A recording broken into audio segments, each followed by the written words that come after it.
Hey, what's up, everyone? This is Drew, and I want to welcome you back to Learn How to See Better. It's the only podcast out there that'll actually improve your vision the longer you listen. And today we are on episode 101. Episode 101, the journey has just begun. And I'm spending some time thinking about what I wanted to bring to you guys today and how I was going to really pack the value in. And so one of the things I thought I would do is take a moment to reflect. As I frequently talked about, reflection is one of the key components to seeing better, to learning how to see better, to learn how to pause and reflect on the events that have been taking place in your world. And that really can be in any section of time. It could be just what you got through in the last meeting you got out of. It could be what you reflected on what you went through in the day. It could be at the end of the week taking stock to see what's been going on in your world. Who'd you see? What'd you talk about? Where'd you meet? Where'd you go? Right? What impact did you have? What opportunities for impact did you have? And as I sit and reflect, I'm actually standing, kind of walking around. I got my mind in motion today. And as I reflect back on what I've been through these last few months, right? The idea that there's a lot of people on the planet that have zero desire. They actually have quite a bit of disdain for any kind of public speaking, talking in front of crowds, being seen or heard amongst strangers, being open and vulnerable to criticism, ridicule, mocking, laughter, right? All these negative things that we think about. So when it came time for me to go on the journey that I'm on now, right? To start a podcast, to not burden it and weigh it down with the pressure of fitting into any one particular mold, but being willing to just forge ahead and go with my heart, go what's on my mind, share the experiences that I've had from my past, experiences from my present, the lessons I've learned, times when I've just messed up and made a poor decision or even a series of poor decisions. It all comes together, right? It all comes together, and it's one of those things that it's hard to separate it all. This is just one big experience that we're on. It's one big journey. And I feel that my journey's just begun, right? So I called out the example that a lot of people don't want to put themselves out there. I had my own reservations about going down this path. You ask yourself all sorts of questions about, will the people like it? Will the people listen? Will they find it valuable? And you know what? Some of the information I've found and stumbled across, sometimes by accident, sometimes by a passionate pursuit, is information that I've benefited from, information that's been a treasure to me. And because of the giver I am, I feel that a lot of my experiences need to be shared. It's not like I'm, robbing the information from somewhere that everyone's got to pay a high price for and just giving it away for free. No, we all pay a price for experience. We either pay for the education that we get up front beforehand, or we pay for the price of education that we get from the School of Hard Knocks, right? And so back to the journey that I'm on now and where I'm going, what I'm looking to do with this podcast, and how I want to teach others how to see better, how I want to enable others to learn how to see better on their own. I don't think there's a better way to teach it than to live it, to do it, to demonstrate it, right? And now here we are, 101 episodes deep into a creation, a journey, and it's really only begun. What did I really accomplish, right? From putting out 100 podcast episodes, the most important for me, I would actually say, is I proved to myself that I could do it.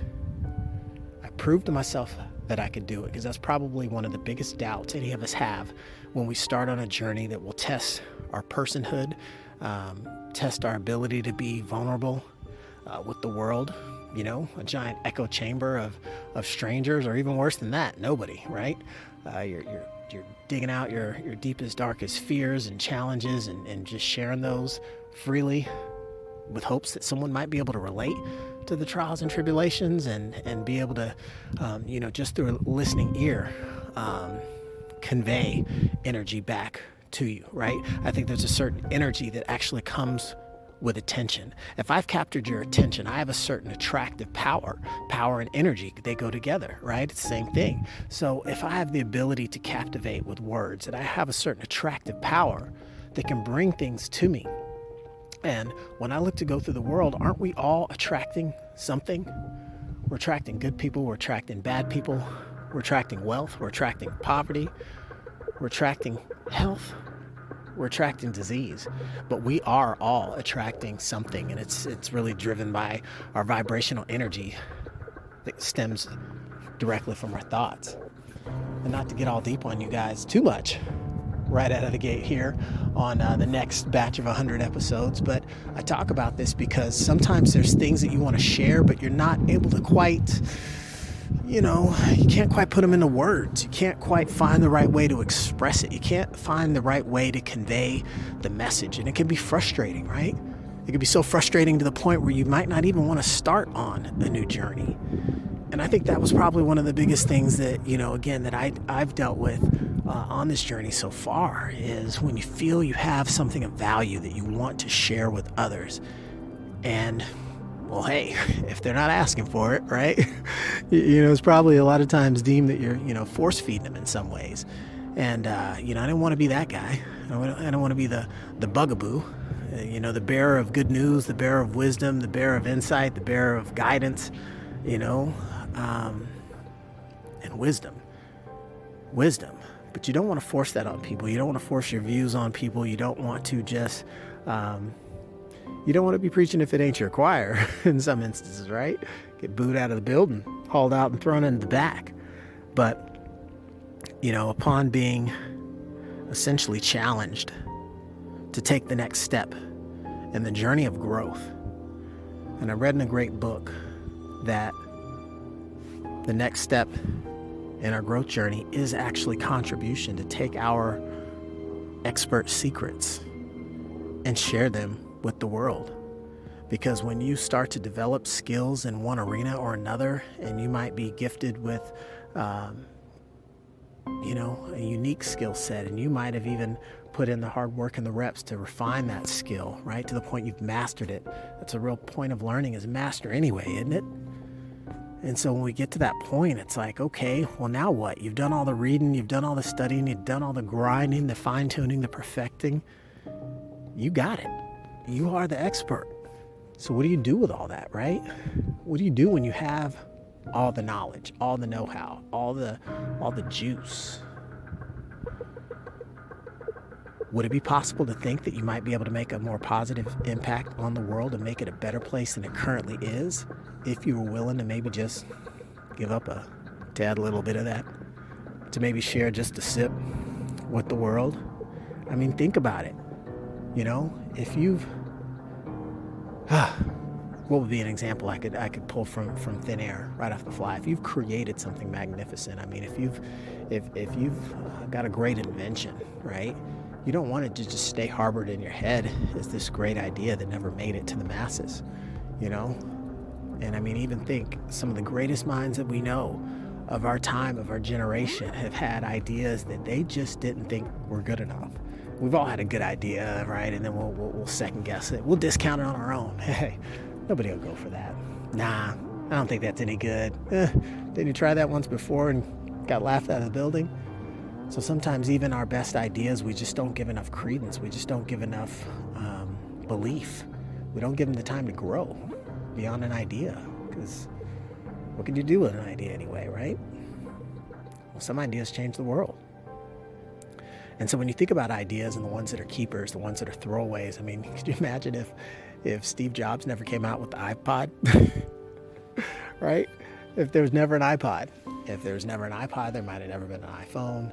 And I mean, could you imagine a world with no iPhone here in 2020, knocking on the door of it?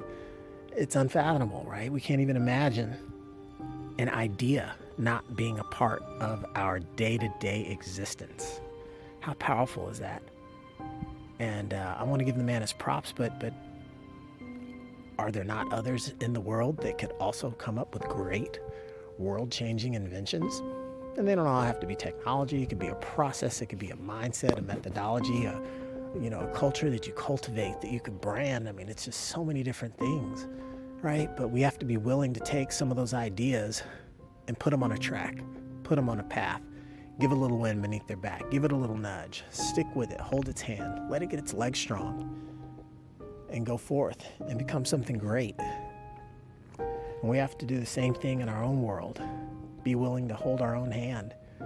It was funny, I was listening to a speech from Matthew McConaughey, the actor, right? Great actor. See him in some of those Lincoln commercials, the Lincoln lawyer.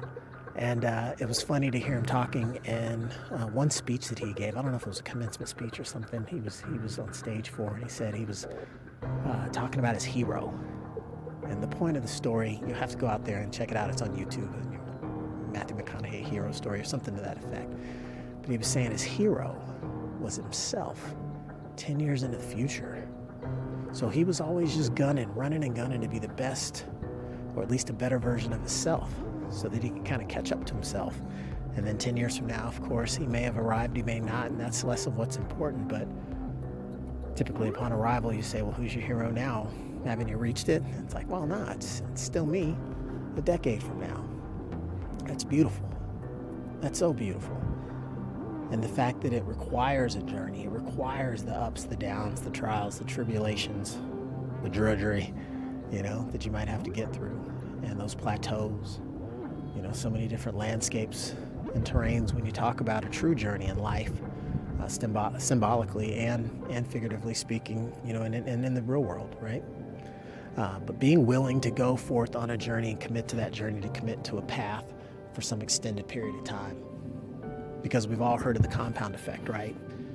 It's not the first push-up for the guy on stage with the, massive body, right? It's not the first stride of the race for the superstar athlete. It's not the first book, for the famous author or teacher or genius, right? It's time spent on that journey. It's time spent investing in the steps, sticking with it. If I had to call on one thing in my life that I would look back to and say, as a life's reflection, in a lot of instances, I just hadn't been smart enough to give up, right? To look at the journey and say, well, what happens if, no matter how bad you feel, if you didn't quit? Is it possible you get to a higher point than you are now? Well, of course. So at any low point, I think Jim Rohn said it best. It's not two nights in a row. It's always dawn after dusk, right? And after the night. It's a cyclical pattern. There's never a double winter, right? So if you're going through a tough time, any trials or tribulations, know that, you'll get through that too. And when you get to those better days, boy, isn't it fun in the sun. I'm standing outside in the sun right now in the sunshine in Phoenix, Arizona, late in the year. Couldn't be a better place in the world, on the planet, that I could think of with weather this good. But to live in that kind of paradise, sometimes you got to pay the price. And I'll be the last one you see standing out on the asphalt in 115-degree weather in the middle of July, So at the end of the day, I just really wanted to get on here and say that, okay, if you're still tuning in, rocking with your boy Drew, enjoying this podcast and hopefully enhancing your own vision, the vision you have in your life, about your goals, your dreams, the things you aspire to do and become. I hope you'll continue to walk with me on this journey, because it's fabulous. It's been a great one for me. There's been a lot of ups and downs and twists and turns and every one of your experiences, all you who are listening right now. Same goes for me, right? And that will continue. The only constant in the world is called change. So we must learn to embrace it. We must learn to adapt. And that's what the journey is all about, understanding that it's going to be constant change. You'll be constantly challenged, but in different ways, because there's so many different areas of life you can be challenged in, right? The physical, the mental, the spiritual, the health. I mean, I could go on and on.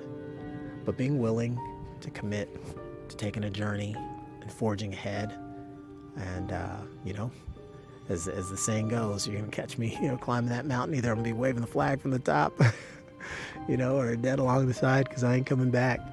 So I've heard that from a few of my favorites, but I thought I'd quote it here because who knows, right? The idea is that I just want to be able to open and freely share experiences in my world that have made me into the person I am, taught me to be a better person, taught me to be a better giver, to make the world a better place. I think we could always use a little bit more of that. So I'm just one individual carrying the beacon of light, carrying it on, carrying it forth, and looking to light many of your candles. So if I can do that, I don't lose, only you gain. And together that can be perpetuated, turn into a flame that burns bright and lasts long, potentially for an eternity, lighting the lives and the paths of others as they continue on their journeys to become great and the best version of them that is possible. So with that, I'm going to go ahead and wrap up this episode, giving you guys something a little bit different, just to talk through where I've been. So what about what I've done? How about that impact that it's going to make on you? I'd love to see, if not these first 100 episodes, these next 100 episodes make a positive impact on your world and help you level up in your existence and to be able to move forward and reach new peaks on your journey. So until next time, thank you as always for tuning in. Much appreciated. Pass it along, and I'll catch you again on the next episode. Thanks.